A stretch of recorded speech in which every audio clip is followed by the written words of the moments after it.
Good afternoon, ladies and gentlemen, and welcome to another episode of the Daily Friend Wrap. I'm your host, Nicholas Lorimer, today joined by Makone and Maja.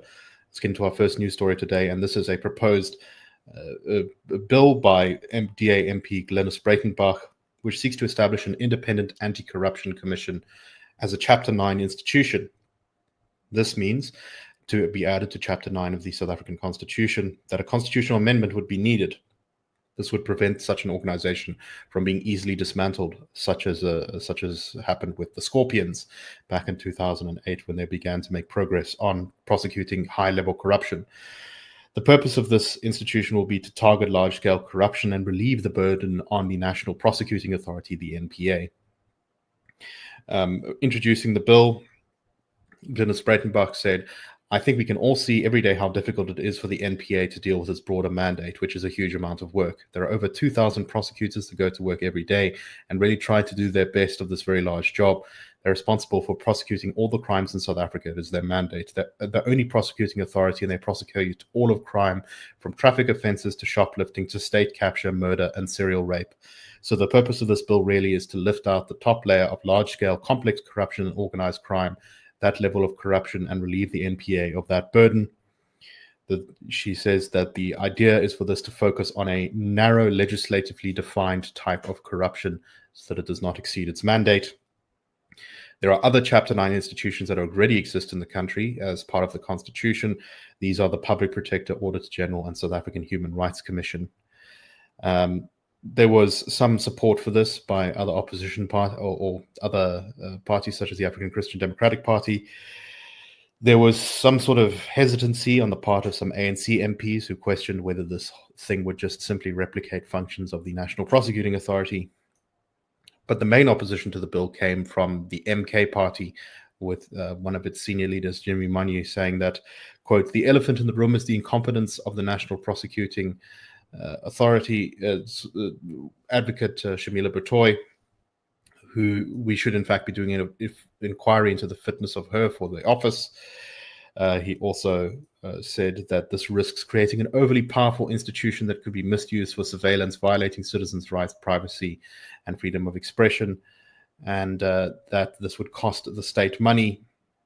However, Jimmy Maja and Paul Hoffman, who's an advocate who helped write the bill with her, said they don't believe that this will be an unnecessary burden on the state, that the investigating directorate has to be funded. It would, of course, be subsumed into an anti-corruption commission. Makone, I think that there's some real value to this proposition in that it would essentially create something that just can't simply be easily dismissed by corrupt politicians. It would be able to actually get at the heart of some of the top-level corruption in the country, and that could kind of change, in some ways, I think, the political balance in the country. It would make it much more difficult to just sort of sweep things under the rug or to jam things up in the courts. However, I do fear that this is attempting to solve the problem of the fact that Parliament is not doing its job, which is holding people to account, and that the police are not doing their job, which is holding people to account, by creating a new institution, which, while I think the MK party is not being sincere in the reasons it's opposing this, I could see a time when, let's say, you get a bad commissioner into this position, a little bit like we had a bad public protector, and then suddenly it turns from being a great benefit to being a bit of a menace. I don't know. What do you make of this proposal?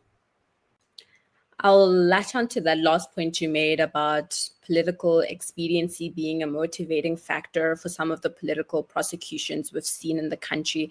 And I think that's definitely a valid point to make, even as it emerges from Mzwanele Manyi now with the MK party.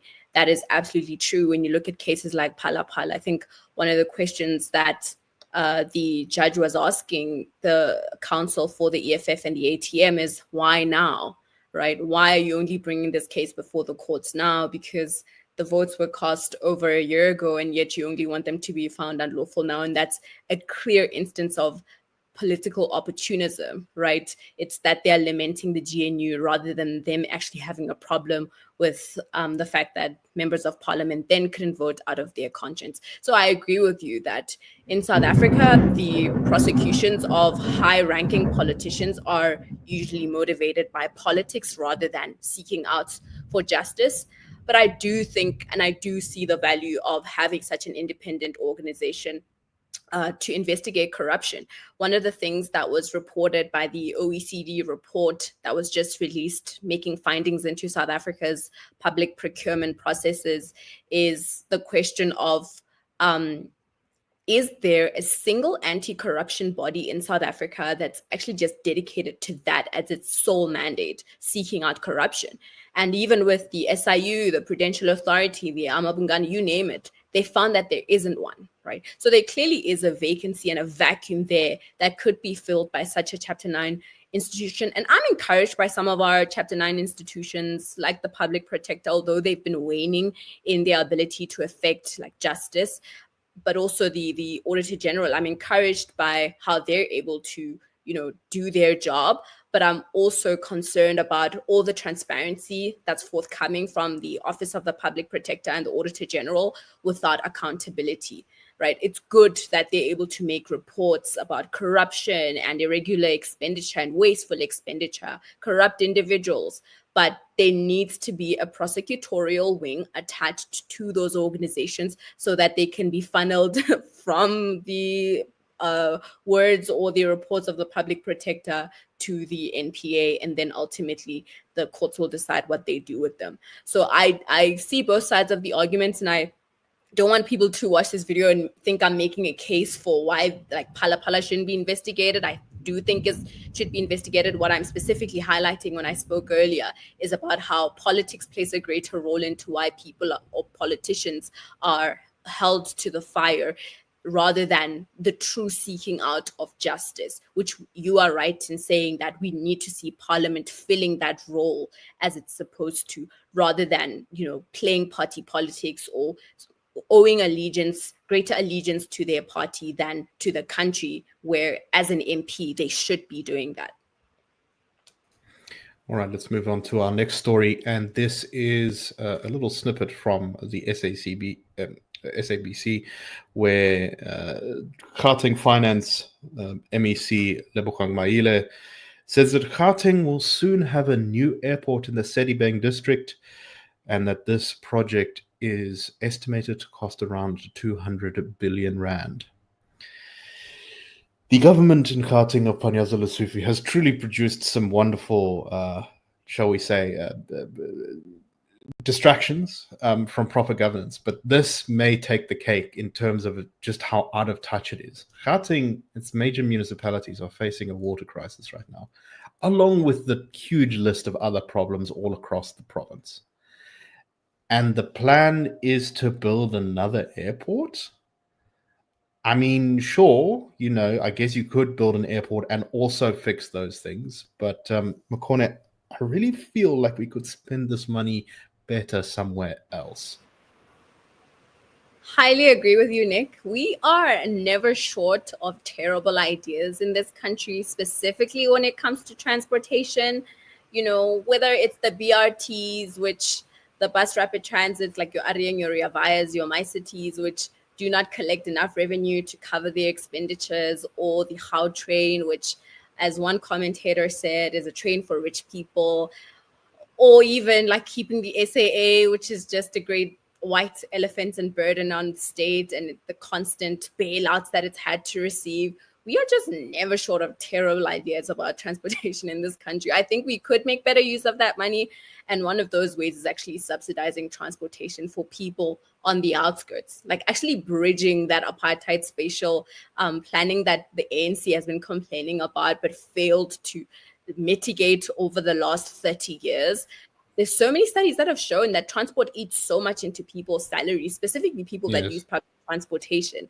We do not need to build another airport or continue subsidizing rich people through the How train. We could expand the metro rail, for example, or maybe we could extend the BRT so that they go into townships where there's actually population density, and maybe there's a possibility that they would actually start seeing profits if they were just channeled in the right direction. A new airport, we definitely don't need one. Is there even any evidence to demonstrate that like OR Tambo has exceeded its capacity, or that there's too many tourists flying through it?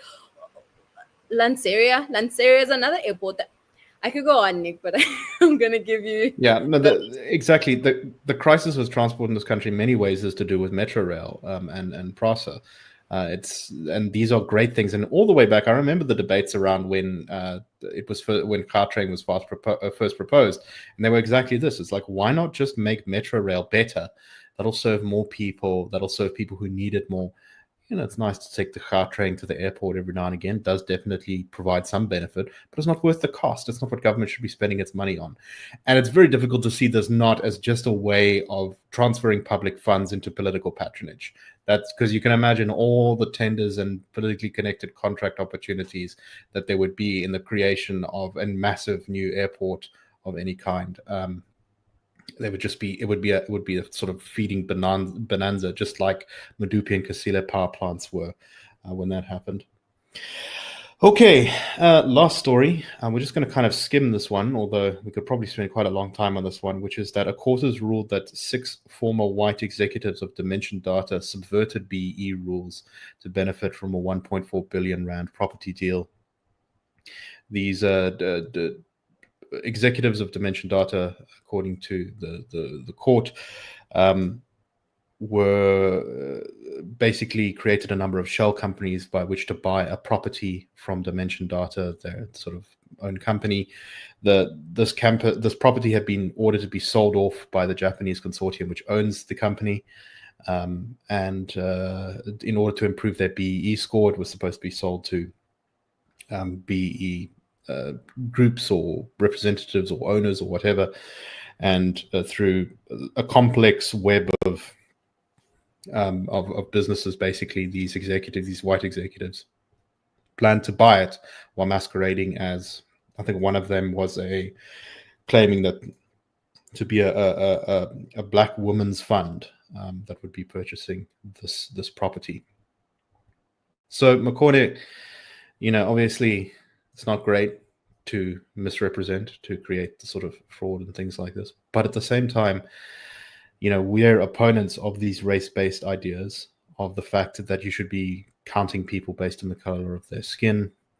And this seems a great example of how BEE often doesn't achieve what it set out to achieve. Exactly. I think there is a long record in this country of fronting, right? Which this is a form of, where you have a black face or a female face as the director or owner of a company, but behind the scenes there's people of other races who are likely the real owners, the real people with a vested stake in that company and who can actually make decisions. So this is just one of those cases that's just made big news because of the size of the company, I suppose. But I think, like you said, one of the reasons we fight BEE is because it distorts where business should be channeling its attention. Business should be looking at becoming more innovative, at creating more jobs, at becoming technologically advanced, at growing, not at figuring out exactly how many Black people need to be in the company for it to be legit according to BEE rules, or how many women they need to be on the board for the company to be able to bid for government contracts. That is a clear distortion of where business could be directing its energy. And this is just one example. And again, we do not condone corruption or fraud, which this is fraud, but these are the sort of incentives that BEE and the current public procurement infrastructure incentivizes. Right, exactly. It twists so much of the energies in South Africa and creates so many opportunities for dodgy, underhanded dealings. Anyway, that's all the time we have for today. We hope you found this show interesting, and that's a wrap. The Daily Friend Show and The Daily Friend are a project of the Institute of Race Relations, the IRR. The IRR is a think tank which was founded in 1929 to study race relations in South Africa and works to change government policy to improve race relations through non-racialism and to ensure the prosperity of all South Africans. If you like our work and would like to support us, please go to irr.org.za and click Support the IRR. Or you can go to thedailyfriend.co.za and click the Fund Us button.